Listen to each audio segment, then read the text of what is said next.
Hello साथीहरू नमस्ते। फेरि एउटा सानो भिडियो लिएर आएको छु। के भनेदेखिको अब हेर्नुहोस्, बाउ आमाले हामीलाई यत्रो पढाउनु भयो, लेखाउनु भयो र हामीलाई सानोमा पैसा माग्दाखेरि हामीलाई 1 रुपैयाँ भयो भने 2 रुपैयाँ भयो भने 10 रुपैयाँ भयो भने 5 रुपैयाँ भयो भने अब पुग हो घरमा होस् कि नहोस् हामीलाई दिनु हुन्थ्यो हैन। अब त्यही समय फेरि अब हाम्रो लौटेर अब हामी जवान भयौँ, कमाउने भयौँ, बाउ आमाले हामीलाई पैसा माग्नु पर्दाखेरि बहुतै अप्ठ्यारो लाग्छ होला हैन।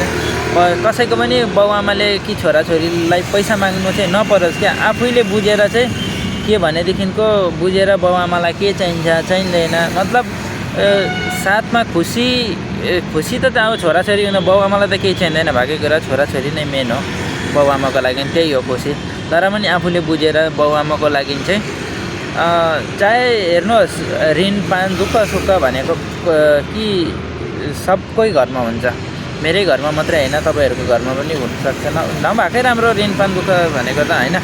तर पनि अब यो जिन्दगी हो, हमेसा घुमि नै राख्छ। र बाउ आमाले हाम्रो लागि जति सानोमा गर्नुभएको थियो र हामीलाई फेरि फर्केर आउँछ यो दिन, हामीलाई फर्केर आएको छ। हामीले पनि बाउ आमाको लागि कि उनीहरूले माग्नु नपरोस् हामीलाई यो मतलब कि 5,000 10,000 2,000 1,000को लागि हाम्रो लागि र भगवान्ले म यति नै चाहन्छु कि कसैको पनि छोराछोरीलाई यो दिन मतलब बाउ आमाले पैसा माग्दाखेरि नदिनु सक्ने परिस्थिति कसैको पनि नहोस् क्या, मतलब कि सबैको छोराछोरीलाई पुगाइदियोस्। मतलब मेरो बाउले अब मलाई 5,000 माग्दाखेरि मैले दिनु नसक्दाखेरि मलाई कति साह्रो दुःख लाग्छ कि मैले दिनु सकिनँ। मेरो बाउले मलाई यति साह्रो गर्नु सानोमा मतलब कि 1 रुपैयाँ भए पनि नहुँदाखेरि पनि 10 रुपैयाँ 5 रुपैयाँ माग्दा पनि जतादेखि खोजेर भए पनि दिन्थ्यो, जस्तै बरफ खानु मिठाई खानु यो किन्नु त्यो किन्नु दिँदाखेरि बाउ आमाले कति खुसी लाग्थ्यो। र अहिले त्यही बाउ आमाले हामीलाई 5,000 मतलब धेर त माग्दैन, 500 1000 2000 हो त्यस्तो माग्दाखेरि नि हामीले दिनु नसक्दाखेरि नि यति दिल दुखेर आउँछ कि म छोरा भएर यति पनि मेरो बाउ आमाको लागि दिनु सकिनँ कि आज मेरो बाउ आमाले मलाई माग्नु पर्दैछ, यस्तो परिस्थिति किन आएको कि मलाई बहुत शर्मिन्दा हुन्छ आफ्नो बाउ आमाले पैसा माग्दाखेरि मैले दिनु नसक्दाखेरि। कि चाहे मतलब यस्तो लाग्छ कि जे गरेर भयो भने मेरो बाउ आमालाई खुसी राखौँ हैन। मन त सबैको छोराछोरीलाई नै हुन्छ कि बाउ आमालाई हमेसा खुसी राखौँ र सबै बाउ आमाकै हातमा होस् हैन। मतलब मेरो बाउ आमाले मलाई माग्ने दिन नहोस् र मैले नै उल्टा बाउ आमालाई माग्नु परोस् भन्ने सबैको छोराछोरी सब मतलब यस्तो हो कि बाउ आमा भनेको र छोराछोरी भनेको यस्तो कि हमेसा बाउ आमाले छोराछोरीकै खुसी मात्रै चाहन्छ, बाँकी कुरा हो। यस्तो होइन कि फेरि छोराछोरीले पनि बाउ आमाको खुसी चाहन्छ, तर के भनेदेखिको जिम्मेवारी कामको टाइम हुँदैन, कसैको बात गर्ने टाइम हुँदैन। त्यही हो बाउ आमा अब त्यही हो, यो जिन्दगी बहुतै बिजी छ सबैजनाको।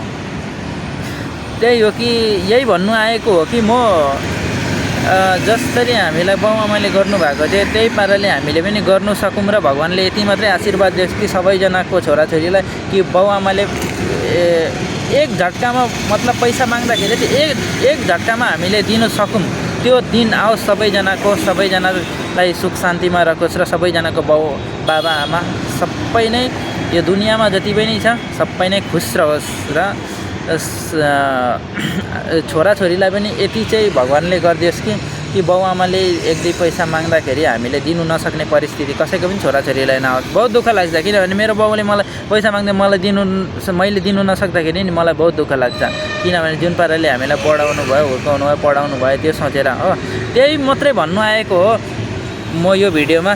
हजुरहरूलाई कस्तो लाग्यो मैले यो कस्तो लाग्यो र तपाईँहरूले लाइक गर्नु फलो गर्नुको लागि मैले बनाएको होइन, मेरो मनको कुरा भनेकै। जस्तै कि मलाई जस्तो दुःख लाग्छ कि मेरो बाउले केही माग्दाखेरि मैले दिनु नसक्दाखेरि बाबा आमाले, त्यसले गर्दा बनाएको हो। र सबैलाई भगवान्को आशीर्वाद चाहिँ हमेसा होस् र सबैजना राम्रो बस्नु होला। हुन्छ त ल त, बाई बाई।